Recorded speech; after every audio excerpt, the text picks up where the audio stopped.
to all people and extended family around the globe. You've probably seen posts over the past week about farmers' protest in India. Let's try to better understand these laws and situation. India is still a developing country, with 60 to 70% population who survive on farming, and majority of the farmers are poor. In September, amidst the pandemic, Indian government passed 3 laws deregulating the agriculture sector in India. They did this without consulting any farmers' organizations. Here's a brief rundown in simple language of what these laws mean for farmers. Law number 1 eliminates all government subsidies for farmers and the minimum support price, or MSP, which the government guaranteed to farmers for at least a few grain crops, rice, wheat, corn, etc., which ranged from 10 to 15 US dollars for 100 kilos, 220 pounds of grain produced, so $150 for a ton. This law also eliminates within a year or two the government-run infrastructure or procurement houses where a farmer could take his harvest and sell it to the government at the MSP. Mind you, no farmer ever got the MSP, thanks to rampant corruption and middlemen. So in its place, the government is letting private corporations and large companies take its place, where the farmers will have to do contract farming with the corporate and private sector. Whatever the company wants, the farmer grows as per contract and set upon price. You get the picture. Extreme exploitation of an already poor farmer. More farmers losing whatever they have. Law number 2. If a farmer gets into a dispute with a private company, he cannot go to the courts. No legal recourse for 50 to 60% of India's population in case a big corporation exploits them. As a citizen of India, you can't go to your own Indian courts. Instead, some local government official will resolve and arbitrate the disputes. And who do you think the corrupt government official is going to be in favor of?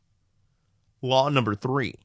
Any person or entity can hoard or store an unlimited quantity of any essential commodity or food product. 90 to 95% of farmers have no means to build their own cold storage, but large corporations do. You see a problem with that? So those are the laws. Basically, India is throwing the largest and poorest segment of its populace to the wolves. Why did the Indian government pass the farm bills during a global pandemic that is threatening agricultural workers? Our people are strong and their voice is being heard all over the world. This is the largest human protest in history. The peaceful protest is labeled as anti-national, calling the farmers terrorists. The Indian media is playing a manipulative part. But not this time. We have platforms now to raise awareness of the truth. Army is attacking the mostly elderly farmers. At least 4 died who just want their voice heard. What the government doesn't understand is that these elders are willing to die on the makeshift camp, then let the future of their children be lost in poverty and usurpation.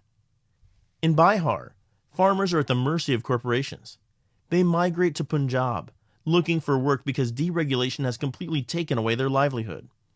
This is why Punjab and Haryana farmers are at the forefront right now. But no mistake, this is a pan-India farmer issue.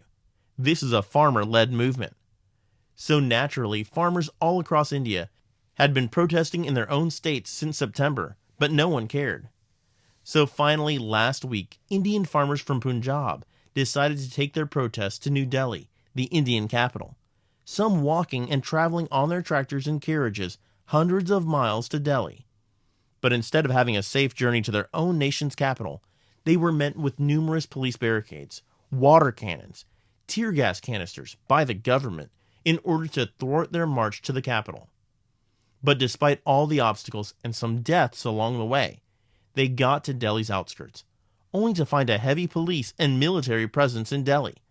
And that is where the situation is gridlocked currently. The Minister of Agriculture has said they're open to talks, but the farmers want all 3 bills repealed before they'll even consider talks. The Prime Minister is a little dictatorial, and there exists a real possibility that he can order the police or the military to open fire at the protesting farmers. Farmer protests so far have been extremely peaceful and united. Farmers are camped out for miles on end on the roads approaching Delhi, and have brought enough food with them on their trolleys to last them many months. The mainstream Indian media is shining nothing but a negative light on the farmers' protests. Let's pledge to stand with our farmers.